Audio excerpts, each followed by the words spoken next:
જય ગૌ માતા. જે રેવતી ગીર ગૌશાળા ચેનલમાં આપનું હાર્દિક સ્વાગત છે. આજે આપણે વાત કરી છે હરગવાની.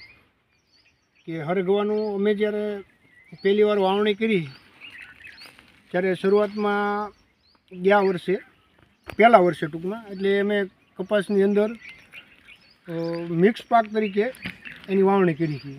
કે ભાઈ આની વાવણીનો મુખ્ય સમય તો એવું કે ત્રીજાથી ચોથા મહિનાની અંદર વાવવાનું હોય, પણ અમારે પાણી નહોતું. એના હિસાબે વાવણીમાં વરસાદ થયો ને ત્યારે કપાસની સાથે આના બીજ સોંપ્યા હતા. બીજથી ટૂંકમાં વાવણી કરી હતી.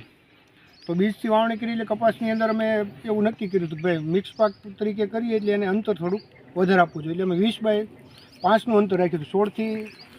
16નું અંદર 5 ફૂટનું અને દાવડાનું જે પાટલું કહેવાય એનું અંતર 20 ફૂટનું રાખ્યું છે. અંદર 3 વળ કપાસની હતી. તો ગયા વર્ષે પહેલા વર્ષની અંદર અમારે કપાસ પણ 15થી 17 મણ વીઘે ઉતર્યો હતો અને હરગવાનું ઉત્પાદન પણ 3 વીઘામાંથી આશરે 2.5 થી પોણા 3 લાખ રૂપિયાનું વેચાણ થયું હતું. પછી ઉનાળે પાણી ન હોવાના હિસાબે કાંઈ વાવેતર કર્યું નહોતું અને ક્રોપ કટિંગ નહોતું કર્યું. પાણી નહોતું એટલે એવું કે પાણી ન હોય ને ક્રોપ કટિંગ કરીએ એટલે વધારે ડૂલ પડવાની એટલે છોડવા મરી જવાની શક્યતા વધારે રહે છે. એટલે એ માટે નહોતું કર્યું. અને આ વર્ષે આવતા પછીના ચોમાસાની અંદર વાવણી થઈ એટલે મગફળીનું વાવેતર કર્યું હતું અંદર. તો આમાંથી આશરે 25 કે 27 મણ સિંગ થઈ છે. તેનું અમે દેશી ઘાણીએ પીલાવી અને તેલ કાઢ્યું હતું. એ તેલ અમે ખાવા માટે યુઝ કરીએ છીએ. અને અમારા જે ગ્રાહકો હોય થોડા ઘણા, એટલે બહુ ઝાઝું નહોતું એટલે થોડુંક જ વેચ્યું હતું. એક ડબ્બો 4000ના લેખે 4000ના ભાવથી વેચ્યું હતું. તો એમાં પણ અમારે સફળતા મળી હતી મિક્સ પાકમાં ચોમાસે સિંગ કરવામાં. અને અત્યારે અમારું હરગવાનું ક્રોપ કટિંગ ચાલુ જ છે. તો આ વર્ષે 2 લાખ આજુબાજુનું અમારું વેચાણ થઈ ગયું છે અને હજી કદાચ 15-20 હજારનું થવાનો અંદાજ છે.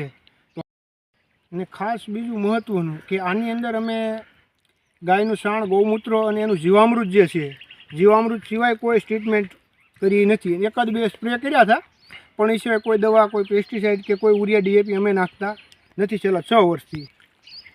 2 સ્પ્રેની અંદર અમે દૂધ અને ગળના 2 સ્પ્રે કર્યા હતા. બાકી કોઈ બીજી ટ્રીટમેન્ટ સ્પેશિયલી કંઈ કરી નથી. અને આમાં અમે કોઈ પણ બીજું કાંઈ પાક અંદર જે કાંઈ આપણે શાકભાજી ખાવાના હોય એ થોડા કરીએ છીએ, બાકી બીજું કાંઈ કરતા નથી. અત્યારે અમે આને ક્રોપ કટિંગ કરી નાખીએ. ચોમાસે પાછું સિંગ વાવવાની ગણતરી છે. હરગવાની ક્વોલિટી જોઈએ. હરગવાનું આપણે વાવેતર જોયું, હવે હરગવાની ક્વોલિટી જોઈએ. ભાઈ પ્રાકૃતિકમાં કોઈ દવા કે પેસ્ટિસાઇડ કે કોઈ ટ્રીટમેન્ટ નથી કરી શકતા. હરગવાની ક્વોલિટી તમે જો, એની સિંગોની લંબાઈ અત્યારે ગરમી પડવા મળી તો એ લંબાઈ હારામારી છે અને કલર પણ સારો છે.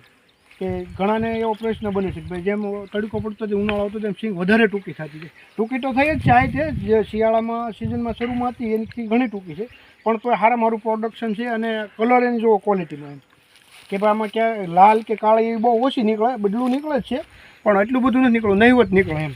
એટલે સારામાં છે. વગર પેસ્ટિસાઇડ કે વગર DAP યુરિયા ખેતી થઈ શકે અને સારામાં થઈ શકે. ગાયનું છાણ અને ગૌમૂત્ર એની અંદર શું તાકાત છે એનું આનામ રિઝલ્ટ કાયદેસર દેખાય છે.